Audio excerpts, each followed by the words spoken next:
Mr. President, members of the Council, as I brief today, I'm reminded of previous messages we have delivered to this Council over the past months, cautioning that famine, then a worst-case scenario, was becoming increasingly likely.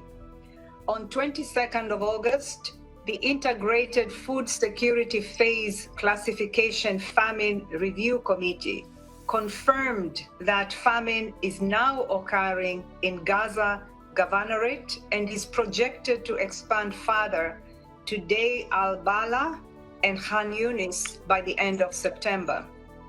Allow me to share some numbers. Over 500,000 people currently face starvation, destitution, and death. By the end of September, that number could exceed 640,000. Approximately 1 million people are in emergency IPC phase 4, and over 390,000 are in crisis IPC phase 3. Virtually no one in Gaza is untouched by hunger. At least 132,000 children under the age of 5 are expected to suffer from acute malnutrition between now and mid-2026. The number of those at risk of death among them has now tripled to over 43,000. For pregnant and breastfeeding women, that number is predicted to surge from 17,000 to 55,000. My colleague from Save the Children will speak in greater depth on this. The suffering of children remains one of the most heartbreaking dimensions of this crisis. Mr. President, behind these stark numbers are human lives, daughters, sons, mothers, and fathers, futures cut short and communities scarred.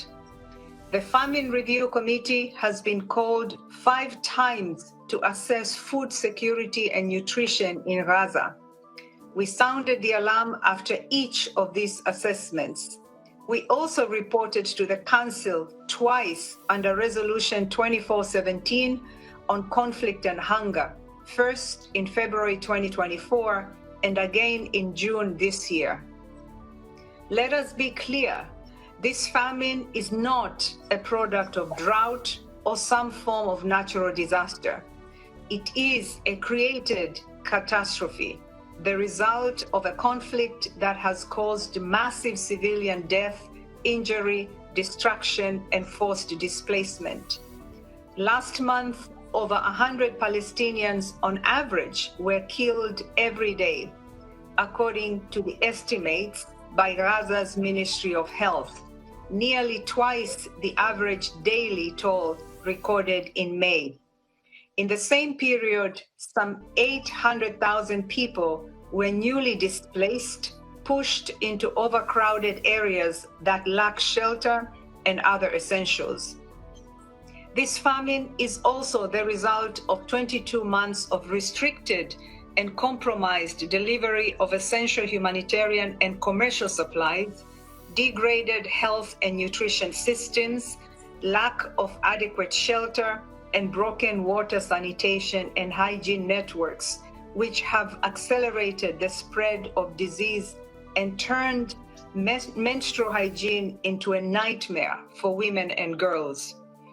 The famine in Gaza is also the result of a destroyed food production system where 98% of the cropland is damaged or otherwise inaccessible, and where livestock is decimated, as ASG Alakbarov has just shared. Mr. President, we have seen an uptick in aid entering Gaza over the past weeks, including in the number of trucks and fuel tankers.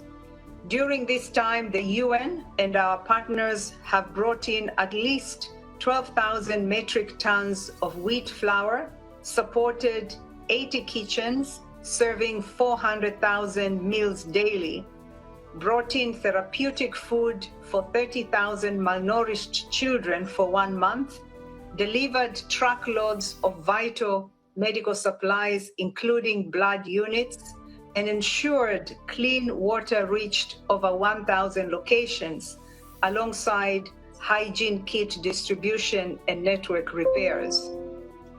Limited commercial traffic has also resumed in the past weeks. This has helped to bring down prices of key commodities, although they remain elevated and largely out of reach for much of the population.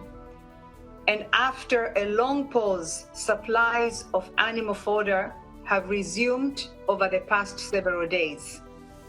These are important developments, but they will neither reverse famine nor stop it in its tracks. To meet the needs of 2.1 million starving and hungry people, we need much, much more. We need to bring in and deliver greater volumes of life-saving assistance. We need the restrictions on essential items to be lifted. And we need a halt to the delays and denials that undermine our work every day. I would like to thank Mr. Alak Barov for his leadership as humanitarian coordinator on the ground, in particular for his ongoing engagements to address the serious constraints we are facing. Mr. President, international humanitarian law is a vital safeguard against hunger in conflict. It prohibits the use of starvation of civilians as a method of warfare and forbids attacks on objects essential to civilian survival, such as food, water, and agriculture infrastructure. It demands that the parties take constant care to spare civilians and civilian objects throughout their military operation. It demands that humanitarian personnel and assets be protected at all times, and that the provision of unimpeded humanitarian relief be facilitated. There is still time to act. Mr. President, before I close, we must not forget the deterioration in the West Bank, where warlike military operations, settler violence, and discriminatory policies are deepening humanitarian needs and increasing civilian vulnerability. The recent approval of over 3,000 settler housing units under the E1 plan further threatens to fragment the West Bank and places 18 Bedouin communities representing over 3,500 people at risk of forced displacement, compromising their access to critical services. Mr. President and members of the Council, failure to act now will have irreversible consequences. This Council and all member states must immediately work to ensure an immediate, sustained cessation of hostilities in Gaza to prevent further loss of life and to stop famine from expanding.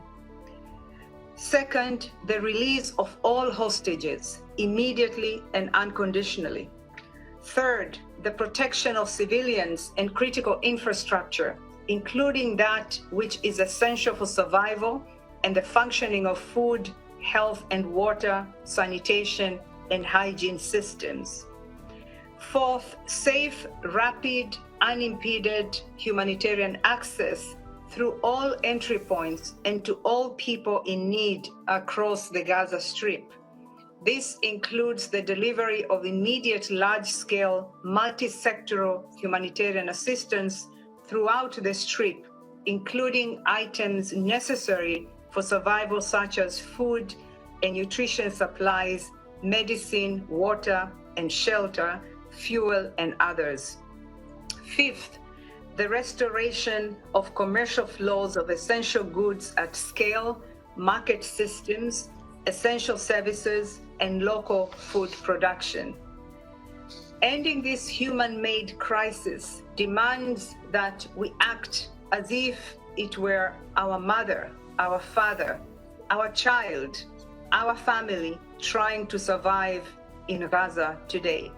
We must all do more and quickly. Thank you.